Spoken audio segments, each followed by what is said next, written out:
वो प्रॉब्लम जो है वो 130 करोड़ जनता का है आज, और वो सॉल्व मुझे आज करना है। फार्मा इंडस्ट्री देश की सबसे टॉप इंडस्ट्री Yes. है। दिन आया जब रतन टाटा सर ने खुद ने मुझे बुलाया, उन्होंने इन्वेस्ट किया, मेंटर किया। आपसे वो कह रहे हैं कि मैं बिजनेस चालू कर रहा हूँ क्योंकि मुझे फंडिंग मिलनी चाहिए। जब से जनरिक आधार मैंने शुरू किया तब से एक भी दिन में वैकेशन पे गया नहीं। आप कहीं भी जाते हैं तो लोग, मैंने आपके कमेंट्स भी पढ़े कुछ, उसमें लोग बोलते हैं कि सर आप इतने पुलिस वालों के साथ घूमते हैं, आप इतनी सिक्योरिटी में जा रहे हैं, but you are very humble, you are very down to अर्थ।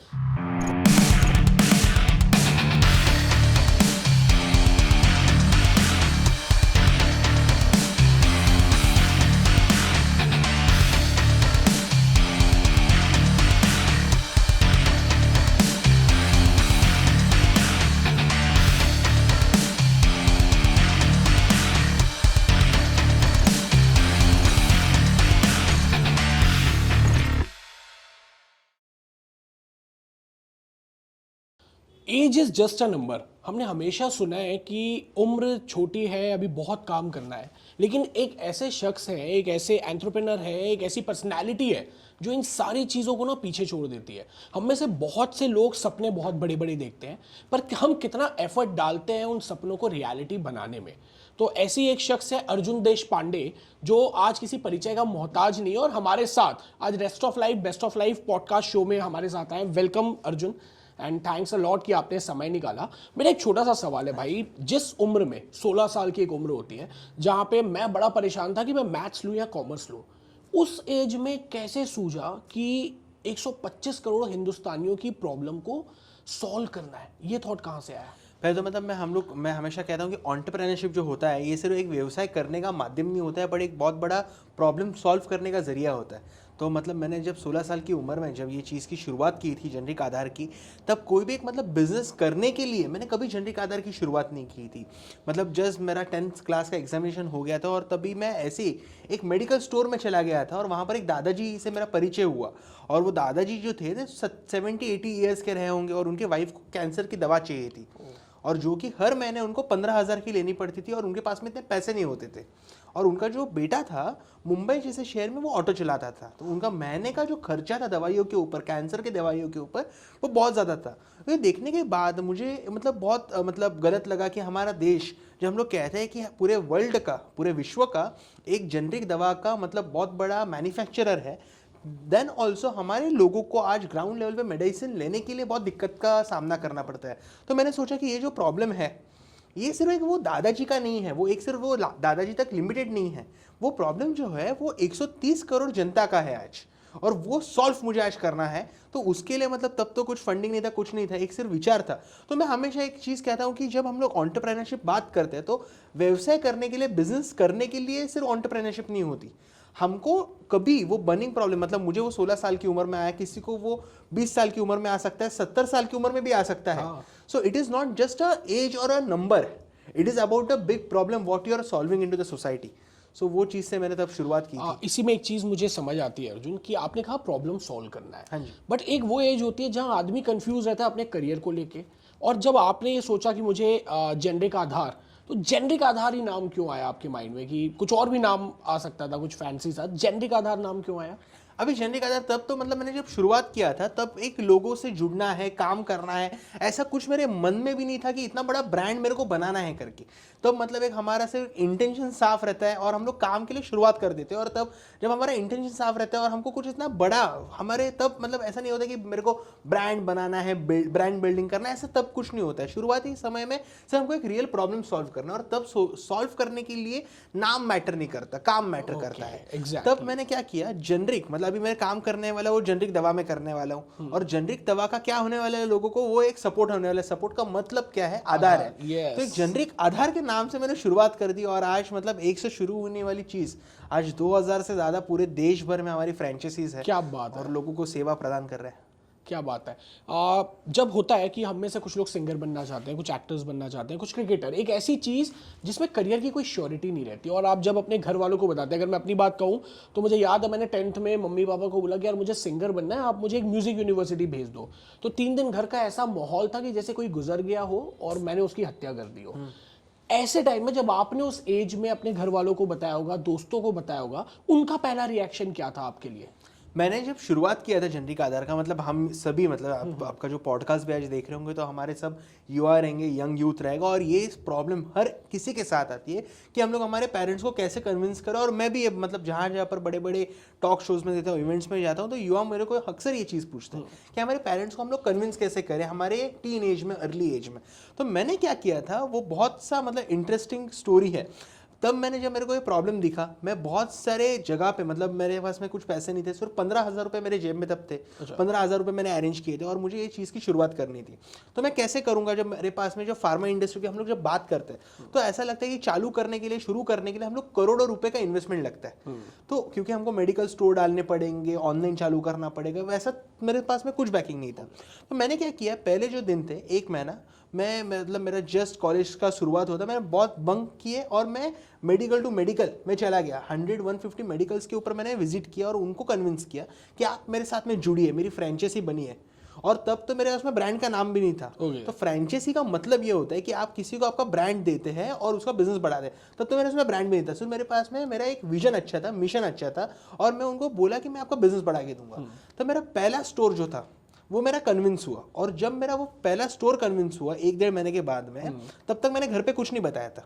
अच्छा, तब तक मैंने कुछ नहीं बताया था। उसके बाद में मेरा जो पहला स्टोर कन्विंस हुआ, और जिस दिन मेरा इनॉग्रेशन का डेट फाइनल हुआ, एग्रीमेंट वगैरह सब होने के बाद, वो रात को मैंने जाके मम्मी पापा को बोला कि कल मेरे स्टोर का इनॉग्रेशन है और ऐसा ऐसा प्लान मैंने किया है और वो कल एग्जीक्यूट करने जा रहा हूँ। तो क्या रिएक्शन था तो उनका? रिएक्शन ऐसा था, पहले तो उनको बहुत सरप्राइज थे, ये क्या कर दिया इसने, हमको तो पता ही नहीं था, क्योंकि मैंने बताया ही नहीं था उनको। अगर मैं पहले बताता उनको तो वो मुझे क्या बोलते थे कि अभी ये तेरा उम्र नहीं है, मत कर ये सब चीजें, अभी तू पढ़ाई में ध्यान दे। और उनका भी बराबर है, वो हमारे कुछ गलत चीज के लिए नहीं कहते, कि हमारे भी भविष्य के अच्छी चीज के लिए वो हमेशा हमारे पेरेंट्स कहते रहते हैं। पर जब आप वो चीज के ऊपर, मतलब हम लोग हमेशा कहते हैं कि जब तक आप स्विमिंग पूल में मतलब छलांग नहीं मारते तब तक आप स्विमिंग सीखते नहीं है। तो मैंने पहले छलांग मार दी, उसके बाद में मैंने बोला कि अभी मैं ये चीज़ चालू कर रहा हूँ, शुरू कर रहा हूँ, इनॉग्रेशन है, और अगर ये चीज़ चली तो हमारे देश के जनता का बहुत भला हो जाएगा। और हमारा युवा आज की तारीख में 6-8 महीने वैसे ही वेस्ट कर देता है, आप सभी को पता है किस चीज़ों में। उससे अच्छा मैं अगर कुछ भला की चीज़ करूँ तो देश की जनता को उससे फ़ायदा होगा। जो 10,000 का दवा का बिल है वो 2,000 रुपये लाएंगे, तो लोगों का, जनता का ब्लेसिंग्स मुझे मिलेगा। तो मेरे पेरेंट्स ने बोला ठीक है तू करके देख, अगर हुआ तो अच्छी बात है, नहीं तो वापस फिर पढ़ाई पे चला जाना। तो एक बहुत अच्छा क्वेश्चन निकल के आ रहा है। मैंने आपके बहुत सारे इंटरव्यूज, पॉडकास्ट में ये चीज़ बार बार सुनी कि आप हमेशा बोलते हैं कि यू वांट टू पे बैक टू सोसाइटी। आप समाज के लिए कुछ करना चाह रहे हैं, आप युवाओं के लिए कुछ करना चाह रहे हैं, आप देश के लिए कुछ करना चाह रहे हैं। That's a very good thought. But ये चीज़ सुनने में जितनी अच्छी लगती है ना अर्जुन, इसके साइड इफेक्ट्स बहुत बड़े होते हैं। आप जिस चीज़ में कूदे हो वहाँ पे, आप चाहे माफिया बोल लो, आप चाहे वहाँ पे बिग शॉट बोल लो, हम एक कॉमन लैंग्वेज में जो बोलते हैं, उनका थ्रेट रहता है, उनकी धमकी रहती है, कुछ बोल के नहीं करते, एक डर का माहौल भी। कभी ना कभी ऐसा कुछ एक्सपीरियंस आया होगा कि जहाँ पे आपको धमकी भी मिली होगी, आपको डराने की भी कोशिश की गई होगी, बहुत सारी ऑब्स्टेकल भी लोग क्रिएट करते हैं जब कोई अच्छा काम करता है। वो चीज़ कभी आपको फेस करनी पड़ी है? बहुत, मतलब शुरुआती समय में बहुत बार है, क्योंकि इसके पीछे कारण ऐसा है कि जब हम लोग फार्मा इंडस्ट्री की जब बात करते हैं तो फार्मा इंडस्ट्री देश की सबसे टॉप इंडस्ट्री है। हम लोग, मतलब बाकी लोग उसको इंडस्ट्री की जैसे सोचते हैं, हम लोग उसको इंडस्ट्री नहीं सोचते, ये हमको सर्विंग इंडस्ट्री की जैसे सोचते हैं। क्योंकि फार्मा इंडस्ट्री ऐसा है कि आपको लोगों को, आपको पे बैक करना है, लोगों को देना है। तो मेरे को शुरुआती दिनों में बहुत अच्छा एक चीज़ मेरे साथ में क्या हुई कि मेरी उम्र सिर्फ 16 साल थी, और तब जब मैं एक चीज़ कर रहा था कि लोगों को अप टू 80% कम दामों में डायरेक्ट मैन्युफैक्चर से दवा दे रहा था, तब जो MNC कंपनीज थे, नहीं तो वहाँ के जो बड़े बड़े डिस्ट्रीब्यूटर होने दीजिए, स्टॉकिस्ट होने दीजिए, तब उन्होंने मुझे ना सीरियसली नहीं लिया। अच्छा, उन्होंने क्या सोचा कि ये तो 16 साल का लड़का है, कर करके भी कितना कर लेगा और क्या ही कर लेगा। तो मेरा तब वो बहुत अच्छा बेनिफिट। तभी भी मतलब बहुत सारे लोगों के फोन आते थे कि ऐसा मत कर, यहाँ पर स्टोर मत डाल, वहां पर स्टोर मत डाल। तभी मैंने उनके ऊपर ध्यान नहीं दिया और मैं काम करता गया। फिर दिन आया जब रतन टाटा सर ने खुद ने मुझे बुलाया, उन्होंने इन्वेस्ट किया, मेंटर किया।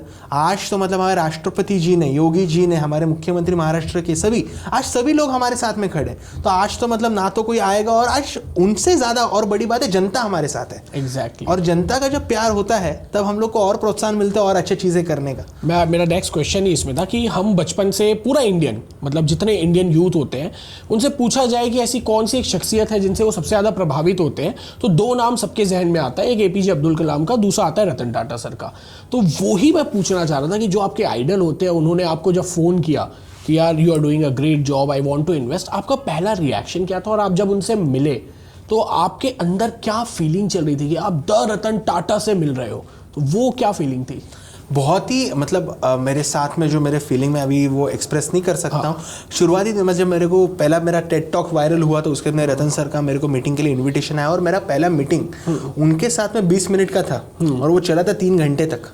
क्या बात? क्योंकि हम सभी को पता है मतलब रतन सर को हमेशा से देश के हेल्थ केयर के लिए, उस सेक्टर के लिए बहुत काम करना है और अभी डेफिनेटली उनका उम्र हो गया तो वो खुद नहीं कर सकते, बट उनको मतलब मेरे में कुछ तो दिखा, अभी मुझे नहीं पता उन्होंने क्या देखा वो चीज़, और उनको लगा कि मैं देश का हेल्थ केयर बदल सकता हूँ। और मैंने पहले मीटिंग में उनका जो एक लाइन था वो आज भी मेरे कानों में रहता है कि Arjun is this venture success, this can change the entire health care ecosystem for the benefit of common man. क्या बात? तो ये जो एक 17 साल के युवा के लिए जो चीज अगर किसी अच्छे इंसान से, इतने बड़े इंसान से आप जब सुनते हैं तो उसी में एक बहुत बड़ा मोटिवेशन आपको मिल जाता है कि आप जो काम कर रहे हैं वो आज नहीं तो कल, मतलब हम लोग हमेशा एक लाइन सुनते हैं कि success is not immediately but will get definitely. तो चीज मुझे कहीं ना कहीं तो एहसास हुआ वो चीज का। और फिर रतन सर ने ना तो सिर्फ हमारी कंपनी में निवेश किए, इन्वेस्ट किया, बट उसके साथ साथ मुझे पर्सनली मेंटरशिप भी दिया। क्या बात है? और आज तो मतलब हम लोग 150 शहर में हैं और सभी लोग हमारे साथ में आज खड़े हैं। तो मैं हमेशा युवाओं को यही चीज कहूंगा कि आप कुछ भी चीज की शुरुआत करते हैं तो आप कुछ मोटिव से मत करिएगा कि मुझे ये फंडिंग चाहिए, पैसा चाहिए, मुझे ऐसा करना है, ऐसा मत करिएगा। आप चीज की शुरुआत करिए, आप लोगों का प्रॉब्लम सॉल्व करने के लिए करिए शुरुआत। अगर आप स्टार्टअप करते हो, एंटरप्रेन्योरशिप है, तो एंटरप्रेन्योरशिप है कि आपको मौका है कि आपको देश बदल सकते हैं आप एंटरप्रेन्योरशिप से। तो वो चीज़ की शुरुआत करिए, लोग आपके साथ में खड़े रहेंगे। ट्रू। कितनी अच्छी लाइन कही अर्जुन आपने कि सफलता एक रात में नहीं मिलती, पर अगर लगे रहो तो एक ना एक रात जरूर मिलती है। आप रतन टाटा सर से मिले, उन्होंने इन्वेस्ट किया, आपको मेंटर, आपके एज अ मेंटर उन्होंने काम किया। 3 ऐसी चीज़ जो आप चाहते हैं कि रतन टाटा सर की क्वालिटी आप अडॉप्ट करें, वैसी क्या 3 चीज़ होगी? ऐसे तो बहुत है, मतलब 3 में मैं टॉप 3 मतलब उनका ह्यूमैनिटी नेचर, उसके बाद में लोगों के प्रति उनको जो काम करना है हेल्थ केयर, मतलब आज कोई भी सेक्टर आप ले लीजिएगा और हेल्थ केयर सेक्टर ले लीजिएगा, आप कोई भी सेक्टर में किसी की भी मदद करेंगे वो लोग मतलब that is not so necessity, but जब आपके घर में परिवार में किसी को कुछ मतलब दवा लगती है, ऑपरेशन के लिए पैसे लगते हैं, तब रतन सर बहुत मदद करते हैं। और वो चीज़ आज ही मैं भी आगे लेके जा रहा हूँ कि लोगों को पैसे आज 1.5 लाख रुपए कैंसर का बिल जो है हम लोग मतलब 10-10 हज़ार रुपये ला रहे हैं। अभी रेमडेसिविर का जब बात था आपको कोविड के टाइम में, आज सभी को मतलब 40-40 हज़ार रुपये, 50-50 हज़ार रुपये में आपको एक रेमडेसिविर लोगों को लेनी पड़ी थी। तब रतन सर से मैंने यही सीखा था ऐसे टाइम में लोगों की मदद करना। तो मैंने इमीडिएटली क्या किया था, लोगों को फ्री ऑफ कॉस्ट हज़ारों से ज़्यादा रेमडेसिविर मैंने फ्री ऑफ कॉस्ट बांटे पूरे देश भर में। क्या बात! और सब मीडिया ने वो कवर किया और मैंने तब मैसेज दिया कि ये जो समय है ये पैसे कमाने का नहीं है, ये देश को वापस देने का है। पैसे तो हम लोग कभी भी कमा लेंगे। और मैंने तब मैसेज दिया कि ये समय ब्लैक मार्केटिंग का नहीं है। तो वो चीज़ से महाराष्ट्र में बहुत सारे ब्लैक मार्केटिंग बंद हो गए गवर्नमेंट के माध्यम से। तो ऐसे बहुत सारी चीज़ें हैं। तो रतन सर से हमको सीख के हमको इम्प्लीमेंट, अभी रतन सर हमारे युवाओं को बहुत प्रेरित करते हैं। अभी उनका एज हो गया तो अभी वो चीज़ तब उन्होंने इन्वेस्ट किया 3 साल पहले। आज मैं हमारे युवाओं में 20 से ज़्यादा स्टार्टअप्स में मैंने खुद ने इन्वेस्ट किया हुआ है। क्या बात है! तो ये चीज़ हमको आगे लेके ही जानी है। एक क्वेश्चन मेरे और मन में आता है अर्जुन कि आज की तारीख में जो एंटरप्रेनर बन रहे हैं, जो यंग लड़के बन रहे हैं, उनके माइंड में ये है कि स्टार्टअप शुरू करते हैं, 2-4 लोग मिलते हैं, कट कॉपी पेस्ट वाले कॉन्सेप्ट पे ज़्यादा वर्क होता है। अगर हम देखे जाए तो व्हाट्सएप आया, व्हाट्सएप के बाद ना हाइट चला, ना टेलीग्राम, मतलब उतना सक्सेसफुल नहीं हुआ। चाहे वो ट्विटर रहा हो, उतना नहीं चला। कितना ज़रूरी होता है कि कोई नया नीश पकड़ना, या जिस सेक्टर पे आप एंटरप्रेन्योर बनना चाह रहे हैं, उस प्रॉब्लम को सॉल्व करना चाह रहे हैं, तो जो ऑलरेडी एग्जिस्टिंग मार्केट है, जो आपका बड़ा कॉम्पिटिटर है, उसके कंपैरिजन में आपको कितना ज़रूरी है अपना इनोवेशन लाना। और अगर कोई इनोवेशन ले भी आता है तो कुछ महीने में अगर उनको फंडिंग नहीं मिलती है तो फिर वो अपने सपनों को तोड़ देते हैं।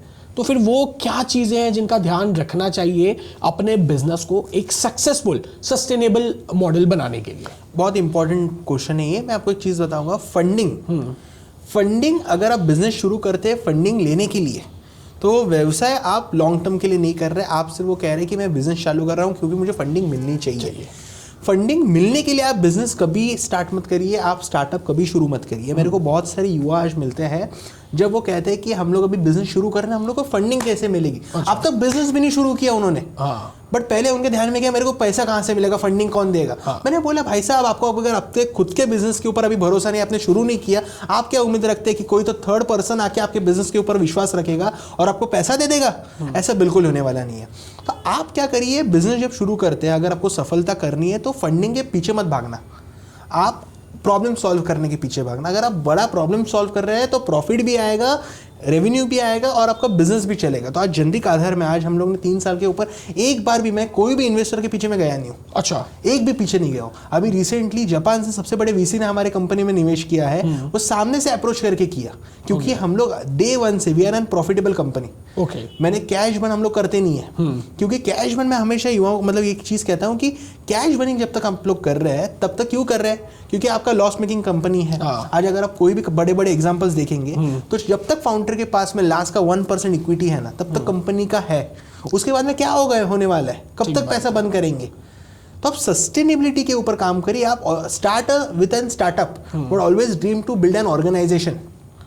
That's great. वो हमारे एक मोटिव हमेशा रहना चाहिए। एग्जैक्टली तो ये तो हो गई एंटरप्रेन्योरशिप की बात, आपके बिजनेस की, थॉट प्रोसेस, इन्वेस्टमेंट की बात। अब थोड़ा एक पर्सनल साइड में भी आते हैं।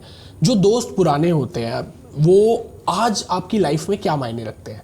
जैसे होता है कि आप जब आज इतने हम्बल हैं, आप आपसे बात करते हैं, बट बहुत सी बार ऐसा समय आता होगा कि लोज है, डाउन्स है, हमको एक दोस्तों की ज़रूरत होती है। आज बहुत से लोग जुड़ना चाहते होंगे, पर आप उनमें से अपना दोस्त ढूंढते हैं या पुराने कुछ ऐसे दोस्त हैं जब आप कुछ नहीं थे, जो आपका सपोर्ट तब करते थे और आज भी आपके साथ जुड़े हैं? तो दोस्तों को लेके एक सक्सेसफुल अर्जुन और एक पहले के अर्जुन में क्या सिमिलैरिटी है? देखिए, दोस्त हम लोग जो कहते हैं बचपन के दोस्त, there that is totally different. मतलब वो दोस्त बचपन के वो रहते हैं, वो हमारे बहुत अलग दोस्त रहते हैं। उनके साथ में हम लोग जो हमारा टाइम स्पेंड करते हैं वो बहुत अलग रहता है, और मेरे साथ में भी वही चीज़ है। आज जो हम लोग लोगों से मिलते हैं, बात करते हैं, वो डेफिनेटली एक रिलेशन जो होता है हमारा वो बहुत अच्छा रहता है, बट वो एक डिफरेंट लेवल पे रहता है। तो मैं हमेशा कहता हूँ कि आपका पर्सनल लाइफ और आपका प्रोफेशनल लाइफ आपको मैनेज करता आना चाहिए। ऐसे नहीं कि आप अगर प्रोफेशनल, मतलब बहुत सारे लोग मुझे मिलते हैं कि आपको टाइम कैसे मिलता है सब मैनेज करने का। ये टाइम निकालने की बात नहीं होती, वो ऑटोमेटिकली हो जाता है। ऐसा नहीं कि आज हम लोग 365 डेज हम लोग सिर्फ यही काम कर रहे हैं, ऐसा नहीं होता है। अब वो ऑटो पायलट रहता है, बहुत सारी चीज़ें उसमें रहती है। और जब आप काम शुरू करते हैं ना, आप मतलब मैं आज तक जब से जंडी का आधार मैंने शुरू किया तब से एक भी दिन मैं वैकेशन पे गया नहीं हूँ। इसके पीछे कारण है, वैकेशन पे जाने का ना मन ही नहीं करता, क्योंकि मैं जब सुबह उठता हूँ ना तब एक नया एनर्जी रहता है कि आज मुझे दिन में कुछ तो नया करके वापस आना है। Enjoy your work, enjoy your work. जब मतलब आप वो जॉब करिए, बिजनेस करिए, जो करना है करिए, बट आप पूरे शिगरत से करिए। आप करिए कि आज मतलब मैं जा रहा हूँ ना, तो मतलब मैं मतलब बहुत सारे जॉब करने वाले भी जो लोग रहते हैं उनको भी यही चीज़ कहूँगा कि अगर आप जॉब भी कर रहे हैं तो वो ऐसे करिए, वो आप थर्ड पर्सन के लिए, आप खुद के लिए कर रहे हैं। अगर आप उसमें रिजल्ट देंगे तो ही तो आप भी ग्रो होने वाले हैं। तो फ्रेंड्स का पर्सनल टाइम और प्रोफेशनल टाइम वो मैनेज करके आपको आगे जाना पड़ेगा। That's great thing. And one more thing कि जब एक पर्सनल लाइफ होती है, हम प्रोफेशनल लाइफ में भी रहते हैं, बहुत सी बार ऐसा होता है कि लाइफ में कभी लो फील आता है या हाई फील होते हैं। What is your definition, how you gonna make or you are making your rest of life best of life? देखिए, लोज एंड डाउन्स, क्योंकि लोज तो मैंने कभी मतलब मेरे को कभी वो हर्ट भी नहीं करते। इसके पीछे कारण है जो आज हम लोग है भगवान की कृपा से, इतना हम लोग ने कभी सोचा, मतलब हम लोग शुरुआत जब की थी तो इतना सोचा भी नहीं था। ये होता जाता है, ये होता जाता है। और अगर मैं कहूँगा कि अगर मुझे आज वापस आप जंडी का आधार के डे 1 पे डालेंगे, मैं आज से ज़्यादा तब खुश होऊंगा, क्योंकि मेरे को वापस ये चीज़ बनाने को मिलेगी। क्या बात है, मेरा नेक्स्ट क्वेश्चन भी उसमें ही आता। तो ये जो चीज़ है ना, मैं परसों ही मैं किसी तो कह रहा था कि वापस हम लोग निकलते 2 व्हीलर से और मेडिकल टू मेडिकल जाके कन्वर्ट करते। क्या बात है। तो ये जो चीज़ है ना, मतलब आज ऐसा नहीं कि हम लोग आज वापस वो गाड़ियों में घूम रहे हैं, ऐसा कर रहे हैं, वैसा कर रहे हैं। वापस जो सच में मज़ा है, बनाने में मज़ा है, दैट इज़ वेरी इंपॉर्टेंट। ये हमारे युवाओं को समझना चाहिए। आज ऐसी एक चीज़ क्या होगी अर्जुन, जो अगर आपको मौका मिले कि अपनी लाइफ में 8 साल 10 साल पीछे जाए, और एक चीज़ जो आप बदलना चाहे, जो शायद आपको आज लगता है यार वो वैसा हो जाता तो आज और बेहतर होता, तो ऐसी क्या एक चीज़ होगी जो आप बदलना चाहोगे? अभी मैं 10 साल पहले जाऊँ तो मैं 10 साल का हो जाऊँगा। अच्छा 10 साल का हो जाऊँगा तो मैं कहूँगा कि अभी, और मैं तब कितना 7th 8th में, मतलब 7 6 7 5 साल कर देते हैं इसको, 5 साल कर देते हैं तो भी मैं मतलब 9th में चला जाऊँगा। 5 साल तो 9 10th में चला यार जाऊँगा। इतनी छोटी सी एज में भाई, इतना कैसे, मतलब कब सोचा कि फार्मा में ही जाना है? वही कैंसर वाले हाँ जी, उसके। हाँ जी। और उससे पहले अर्जुन जो थे बचपन में क्या बनना चाहते थे उस समय? आपको लगता होगा कि मुझे हीरो बनना है या क्रिकेटर बनना है? वैसे कुछ सोच सकता था, क्योंकि इसके पीछे कारण था कि इतना पढ़ाई में हम लोग तो इतने अच्छे थे नहीं। हाँ। तो कुछ तो अलग ही सोचना पड़ता था, ज़रूर है वो। बट ऐसा कभी कुछ सोचा नहीं था। मतलब मेरा तो जस्ट 10th हुआ था और 11th का एडमिशन लिया हुआ था। मैं मतलब तब ये चीज़ सामने आई, और मैं हमेशा एक चीज़ मैं मानता हूँ, जो चीज़ सामने आती है ना, वो करने की, चैलेंजेस फेस करने का और काम करने का, जो भी चीज़ हमारे सामने आए, फिर वो छोटी सी छोटी चीज़ है, बड़ी सी बड़ी चीज़ है, एक बार चैलेंज आया तो फेस करने का और उसको टैकल करके आगे बढ़ने का, वो हमारा सबका एक मोटो होना चाहिए, और वही चीज़ का काम हुआ। क्या बात है। आपने बोला इतनी छोटी सी उम्र और चैलेंजेस आते हैं, इतनी छोटी सी उम्र में इतना सब कुछ सोचना और कर लेना, it's not an easy job. You are such an inspiration. और अगर आपको फार्मेसी का रॉबिन हुड कहा जाता है तो वो बिल्कुल सही कहा जाता है। अब आगे का आपका क्या प्लान है? How you gonna see Generic Aadhaar और अर्जुन देशपांडे आफ्टर 10 years?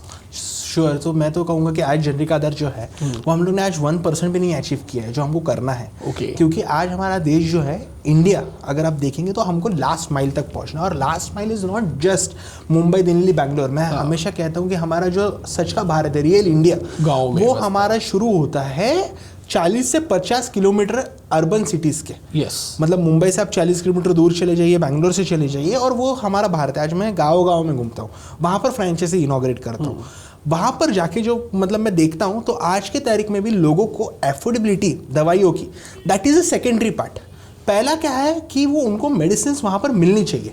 उनको आज भी सीनियर सिटीजन्स होने दीजिए, महिलाएं होने दीजिए, उनको एक गांव से दूसरे शहर में दवा लेने के लिए जाना पड़ता है। वो आज की तारीख में हमारे देश के लिए सबसे बहुत मतलब मैं कहूँगा कि वो हमको इम्प्रूव करना है, और वो हमारा ही काम है ना। हम लोग किसी को उसके लिए क्रिटिसाइज नहीं करेंगे, इसके काम बिकॉज हम लोग आज यूथ है कंट्री के। अगर हम नहीं करेंगे तो और कौन करेगा? मैं तो कहूँगा कि आप भी शुरू कर दीजिए। वो मैं कॉम्पिटिशन नहीं मानूंगा वो चीज़ को। ओके, मतलब मैं मानता हूँ कि जेनरिक आधार में एक पोस्ट खुली है मेरे लिए। पोस्ट ने आप खुद का करिए कुछ तो, मतलब तो भी मैं अच्छा कहूंगा। इसके पीछे कारण है क्योंकि this is not just a business, this is a problem solving product. जब हम लोग प्रॉब्लम सॉल्विंग प्रोडक्ट कहते हैं, 130 करोड़ लोगों तक आज प्रधानमंत्री जी जो है हमारे, वो भी बहुत अच्छा कार्य कर रहे हैं जेनरिक मेडिसिन में, बट 130 करोड़ लोगों तक पहुंचना, तो वो उसके लिए बहुत साल लगने वाले हैं, और वो हमको करना ही करना है। तो आज 10 साल के बाद में आप देखेंगे आज जेनरिक आधार हर एक गाँव में, तालुका में, जिले में आज जेनरिक आधार का स्टोर होने वाला है अगले 10 साल में। That's amazing. मतलब आप जब भी अपनी एंटरप्रेन्योरशिप जर्नी में आगे बढ़ना चाहें तो सिर्फ सपना नहीं होना चाहिए, एक विजन भी होना चाहिए, और उसके साथ प्लान ऑफ एक्शन भी होना चाहिए, जैसे अर्जुन देशपांडे जी ने हमको सिखाया है।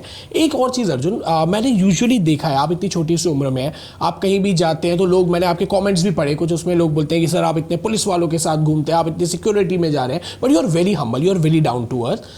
बहुत से लोग ना अपनी मारुति या टाटा को एंजॉय नहीं कर पाते। मैंने आपसे फ़ोन पे भी वही बात की थी। वो मारुति इसलिए एंजॉय नहीं कर रहे क्योंकि उनको मर्सिडीज़ चाहिए, और जब वो मर्सिडीज़ खरीदने लायक हो जाते हैं ना, वो मर्सिडीज़ भी एंजॉय नहीं करते क्योंकि फिर उनको फरारी या जेट चाहिए होती है।